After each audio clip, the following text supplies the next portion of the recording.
I've done a lot of exercises through the Squat Everyday program. In a way, I have, this Bulgarian kind of influence over my training program where I'm doing squat every day. But all my accessory work is very much kind of like a conjugate freaking system where I have so much variation. And from somebody that doesn't have access to my brain, you might think to yourself like, man, this guy has so much variation through his accessory lifts. It's kind of like you're running Bulgarian and conjugate at the same time. It's just two different kind of extremes rolled up into one program. I guess from my perspective, from your perspective, it might seem that way, that it's just crazy variation for the sake of crazy variation. And one of you guys actually said to me, every time you kind of change something up, you get a bit of progress, and then and then you keep doing that thing, and then the progress stops, and then you change it up again, and then you have a bit more progress. It might seem that way, that it's just kind of like a random thing, that I'm just kind of so damn bored with squatting every day that I have to have some sort of variation with the accessories to keep my sanity. From my perspective, what I'm actually doing is I'm training intuitively.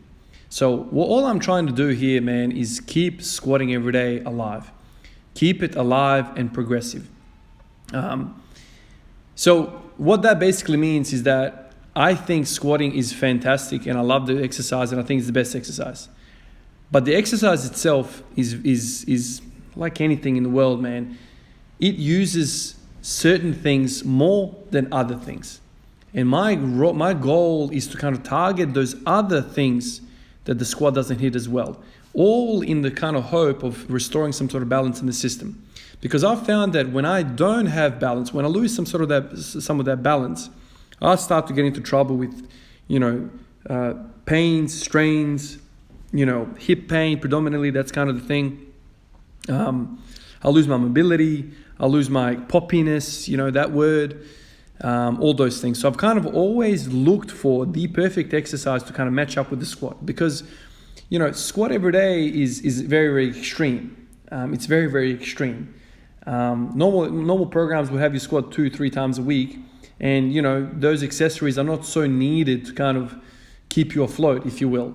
But if you are consistently providing stimulus to a set of muscles over and over again, there's going to be a disparity. There's going to be like a widening gap between strengths of kind of muscles, and then comparing that strength to the muscles or opposite to those muscles or the joint. So like, for instance, like glutes versus the hip flexors. So we know in the squat that glutes are the primary mover, right?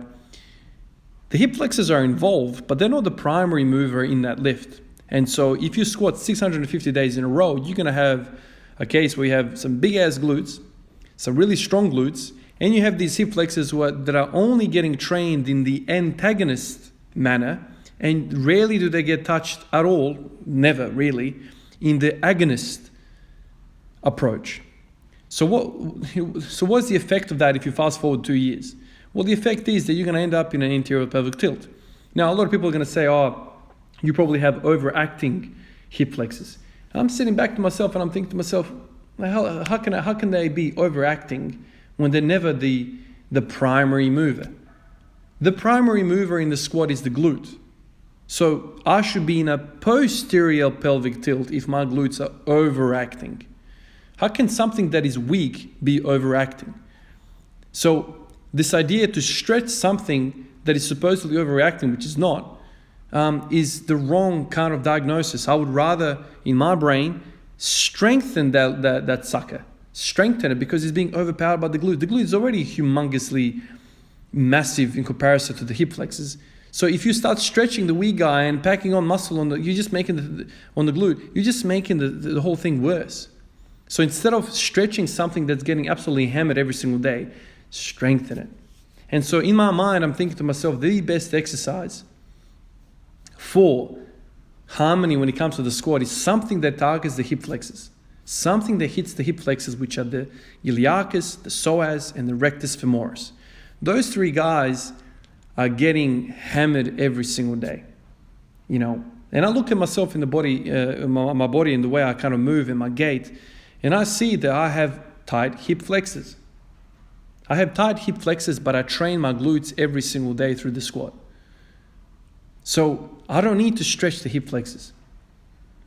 So anyway, that's kind of where I've been thinking last kind of day. I was kind of trying to analyze what was happening yesterday and why I was feeling so good and why that 210 came. I think 210, 215 is well in my grasp on most days. But yesterday, even though after I did the pin squats, after I did all that work, 210 kind of felt really good, really strong. And I can't help but think that moment came about because I kind of restored some sort of balance, some sort of biomechanical advantage to my system. I removed some of that anterior pelvic tilt out of my system just purely by activating the hip flexors. I restored some of that pelvic balance, and all of a sudden my glutes are like, let's party. Because if you think about it, picture a profile view of a skeleton. And now anterior pelvically tilt that skeleton. So just shove that pelvis in such a way, like if you imagine the pelvis a cup of water and you're spilling the water at the front. Right? You've done that. What's happening with the glutes?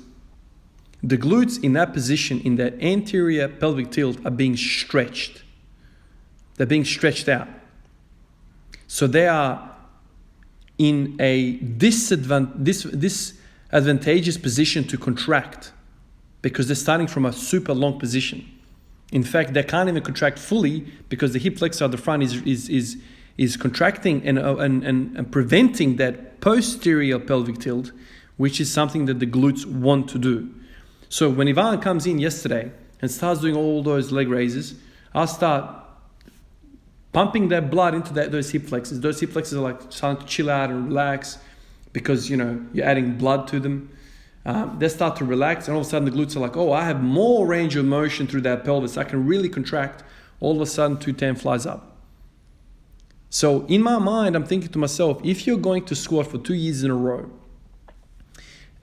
if you're going to do anything 2 years in a row, you could be an arm wrestler, you could be a volleyballer, you can be a basketball player, whatever it is, like everything in life has a repetitive nature to it.